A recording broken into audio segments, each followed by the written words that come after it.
Welcome to the Voter Interest Project's candidate interviews for 2023. I'm Alan McPheeters, Executive Director of the Voter Interest Project. Our mission is to provide voters with the information they need to make informed decisions about government, candidates, and ballot measures.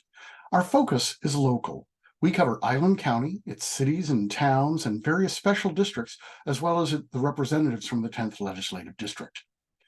The 2023 elections are local and nonpartisan. We are covering 44 elective offices on this year's ballot, including mayors, city councilors, school board directors, and commissioners for hospital, port, fire, parks, and cemetery districts. 67 candidates filed for these offices during filing week in May, and we've invited all of them to do interviews for you. We also have extensive coverage of these elections and the actions of these government agencies on our website, voterinterests.com. The following interview is with Fred Wilmot, one of two candidates for Director Position 3 at the Oak Harbor School District. We provided a list of potential questions to the candidate in advance of the interview. All right, well, tonight is Tuesday, July 25th, and we're here with Fred Wilmot, who is running for Oak Harbor School Director Position number 3. Fred, welcome to the Voter Interest Project. Where are you today? Are you at home or are you? Yes, I'm at home. Great. All right, we're gonna open up with just a little quick stuff, biographical information to set the table for people to know who you are and what you're about. Fred, are you married or single? I'm married to Vicky, or actually Victoria, and have been for some time. How long? We're coming up on 60 years. 60 years, that's outstanding. You guys have kids? Yeah, we have 3. We have 2 daughters and then a son.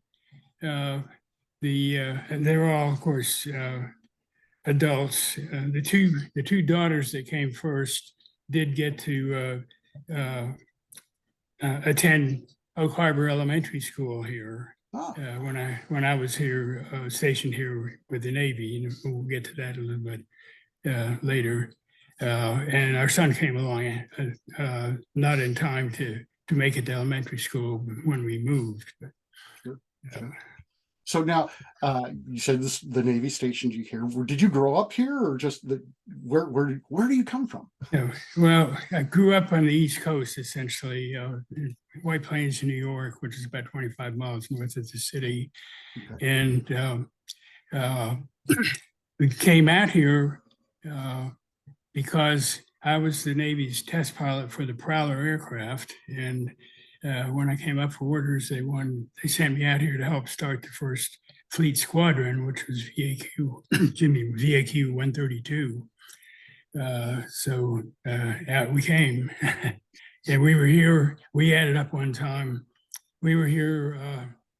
My family was here 8 years, and I was here 2 of it with the deployments and so forth before moving on orders. Very good. So you were a test pilot in the Navy. How long were you in the service? 28 years plus.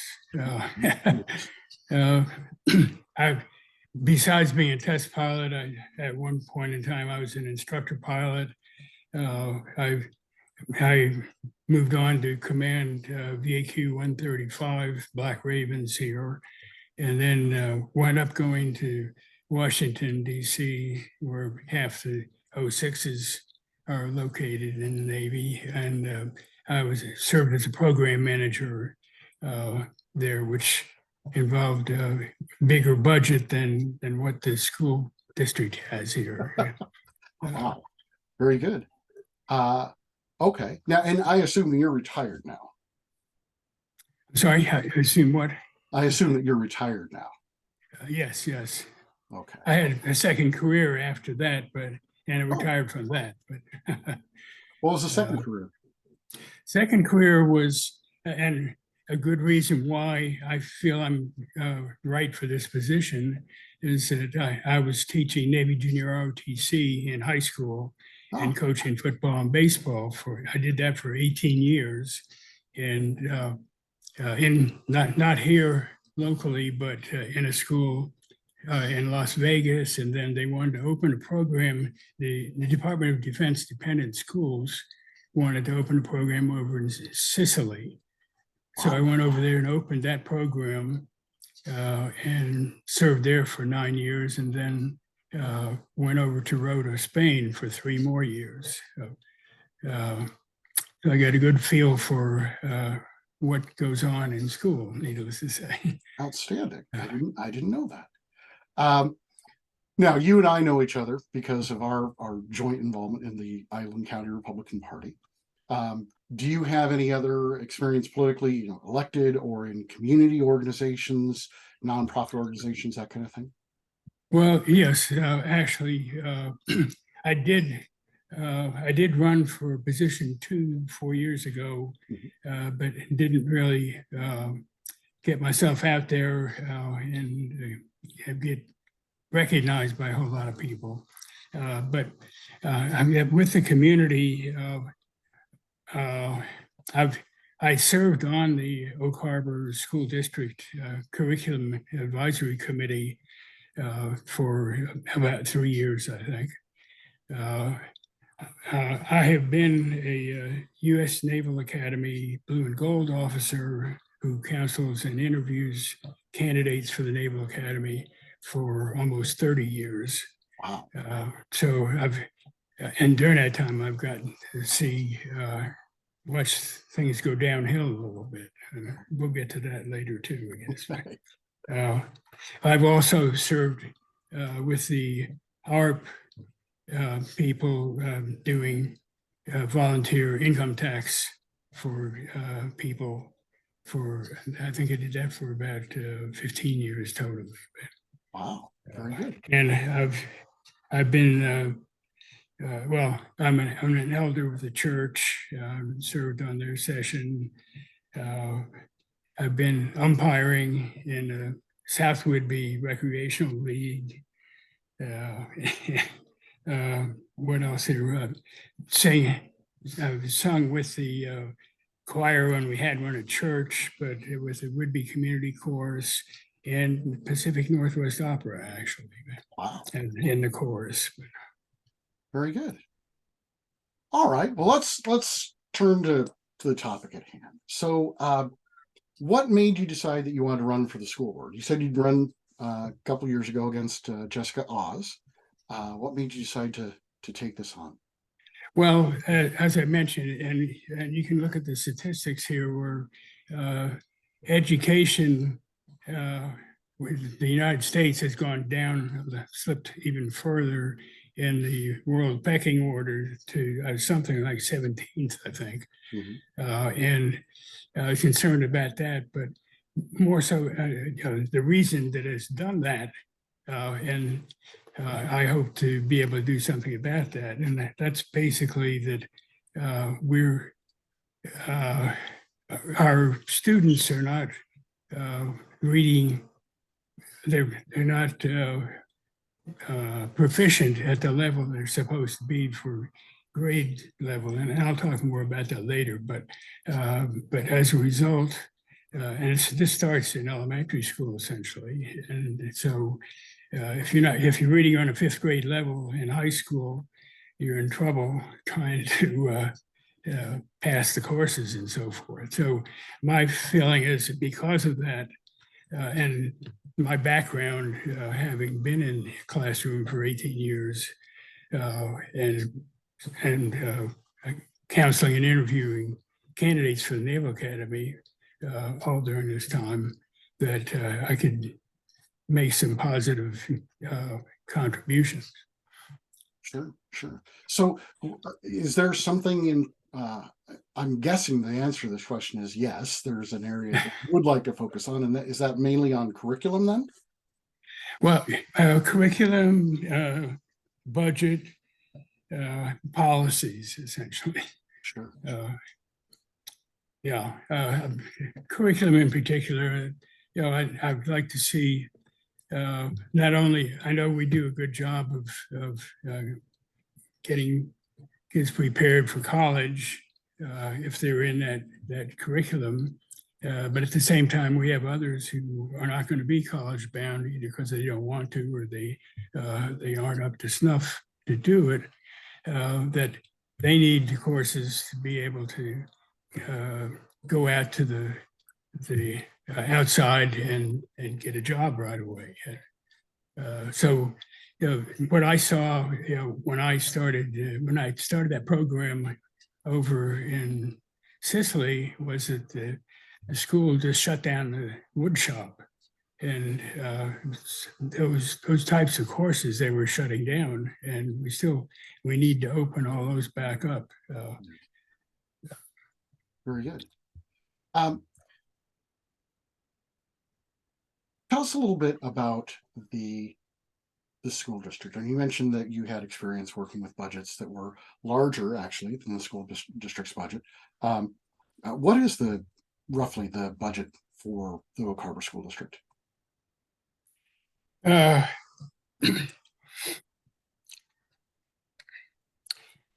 Well, it's somewhere around 120 million.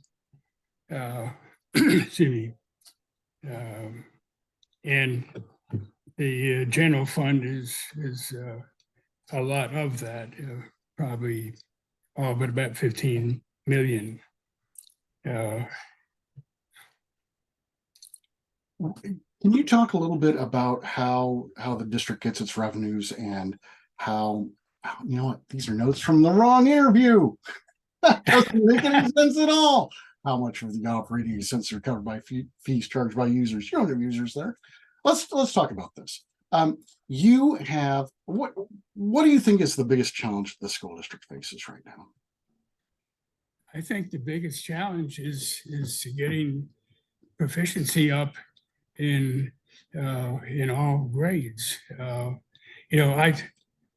I saw a graph that was presented at one of the last school board meetings that showed proficiency kind of by grade, and it ranged anywhere from about 49% to about 79%, I think. The average being in like 60%, and that's saying that 4 out of 10 of the students are not performing at their proficiency level for that grade. So I'd like to see that up to 100%, needless to say. And how do you get there? Because this is, I mean, I hear a lot from schools. We cover 4 school districts in the county, and I hear a lot when we talk about both about declines in attendance and about performance, about how hard COVID made things. But the numbers you're talking about have been around for a long while. So why do you think the proficiency is so bad, and what needs to change in order to make that better?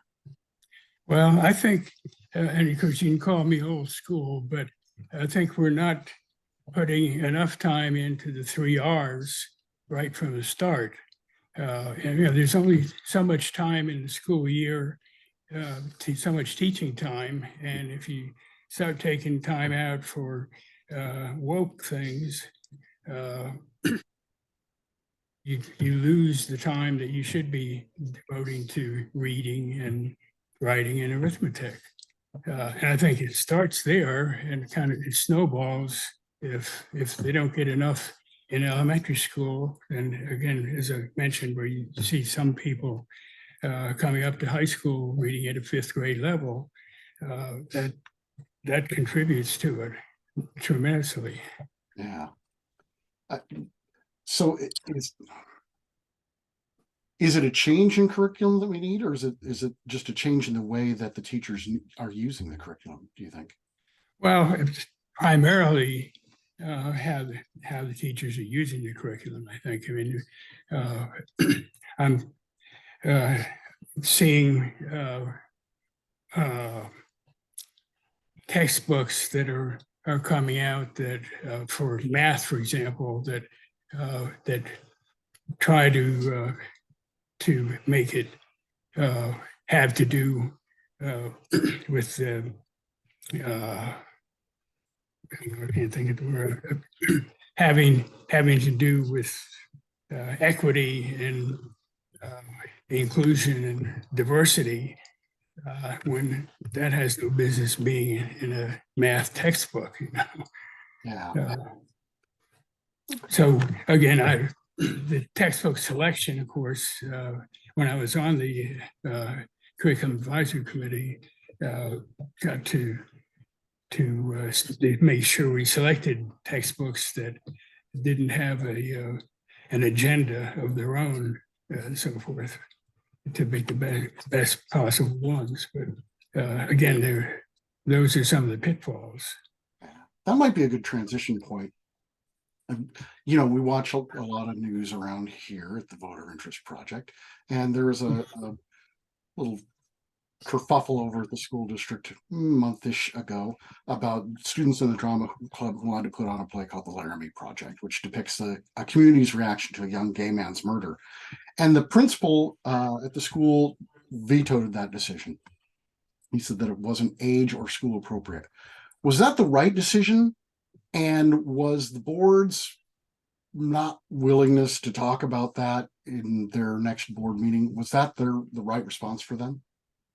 I think it was. I think it was the right decision by the principal, and the board could have said, we're not going to talk about it, or just avoid it. But I think they did the right thing too. We don't want to get into the routine of their overseeing everything the principal is doing in each of the schools. That's not the function of the board. Obviously the superintendent deals with the principals and so forth, and she might talk to him on the side or something, but I think it was the right decision. That makes sense. But you know, it reminds me of when we did that candidate forum, we had a candidate for one of the other school board positions, no Carter Will Smith in. And one of the questions that the Republican women posed, I thought was really interesting. If you're elected to the school board, who is it that you are representing on that school board? Are you representing students? Are you representing teachers? Are you representing parents? What do you think is the right answer to that question? Well, we representing them all actually, but certainly first and foremost is we want to make sure that the students get the best possible education there. But at the same time, I'm very big on parental rights and parental involvement. Especially, it's hard to avoid the subject here, given that it's being dictated from the state and so forth. But to talk about CRT and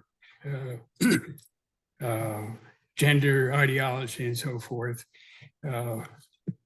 there's a fine line there. Obviously, the parents have got to know everything that goes on there. They can't, there's been the argument made that that's the student's private affair, and if he doesn't want his parents to know, we can't tell him. And that's the parents need to be involved, and they need to know anytime that there's something like that going on. Sure.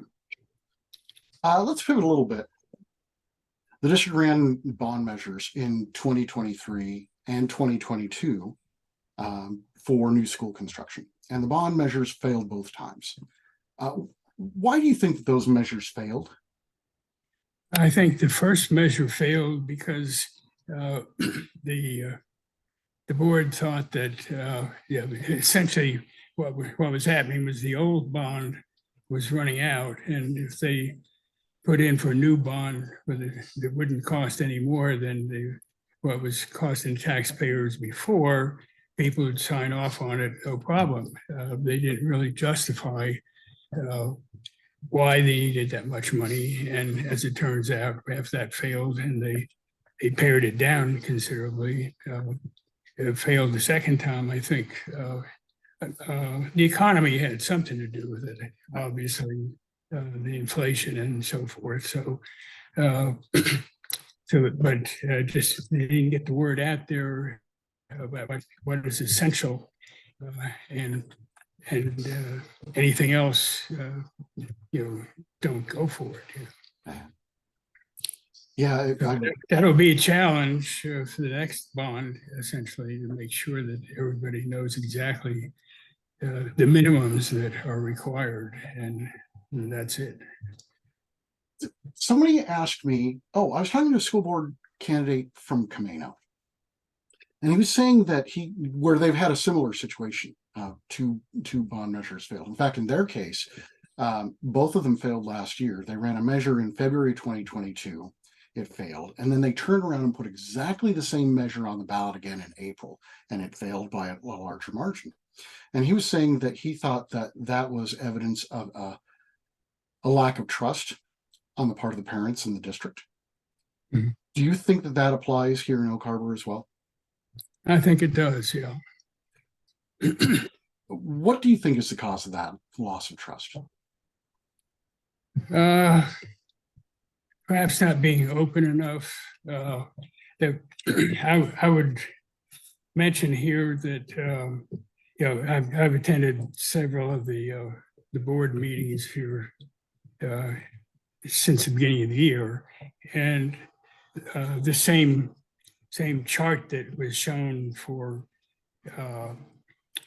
proficiency in grade was treated as this is an improvement over the last 2 or 3 years, which was a slight improvement, but they glossed over the fact that some classes were only 50% proficient, and they just didn't address that at all. Which, if they were being totally open, they certainly should have. And I think part of that contributes to trusting. How do you rebuild that trust? You've got to be very open and make sure that everything you do, you let the public know.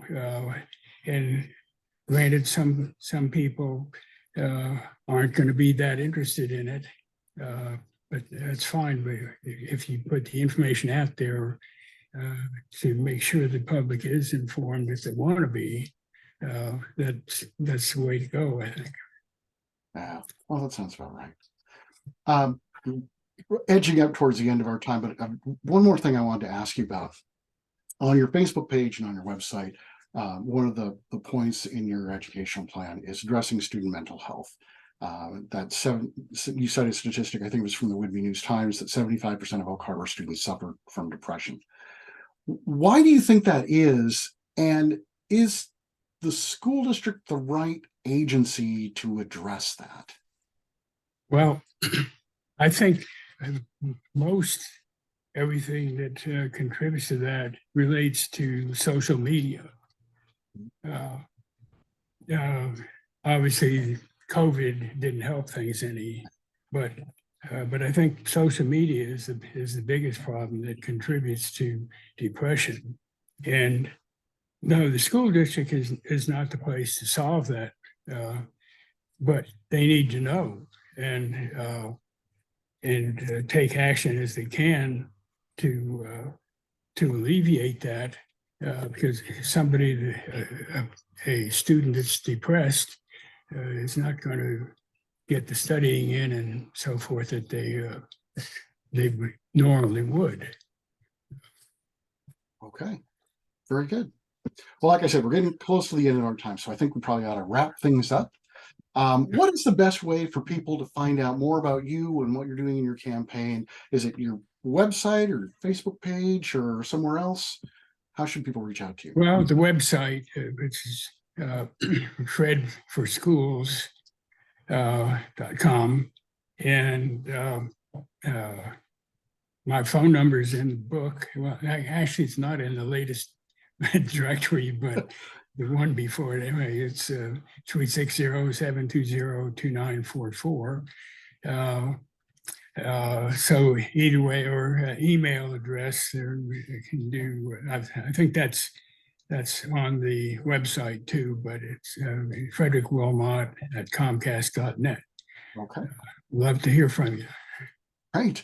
We will put all that information up when we put this up on YouTube and on our website as well. So hopefully people will be able to get more information about you, find out what's going on. Fred, I really appreciate your taking the time. I think this will be very helpful to voters, and good luck on the campaign trail. Well, thank you. And I appreciate your taking the time to interview everybody to get the word out there, so the public has a good chance to compare everybody. Great. Well, we do what we can. All right. We'll talk again soon. Okay. Bye-bye. Bye. Thank you for watching our interview with Fred Wilmot, who's running for Director Position 3 at the Oak Harbor School District. We invite you to subscribe to our newsletter, available in 4 local editions: Camino Island, North Whidbey, Central Whidbey, and South Whidbey. The newsletter arrives in your mailbox every Monday morning with news and events from your part of Island County. Subscribe to our newsletter at voterinterests.com/subscribe. And look for more of these candidate interviews as the election season continues. Thank you and good night.